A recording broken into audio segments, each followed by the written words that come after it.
সবাই এসে পুরীপাদের সাথে নৃত্য কীর্তন করতে লাগলো। হরে কৃষ্ণ হরে কৃষ্ণ হরে কৃষ্ণ কৃষ্ণ কৃষ্ণ হরে হরে হরে রাম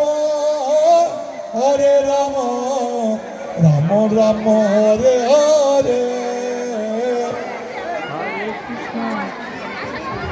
সবাই বললে তো বড় হয় না আওয়াজ?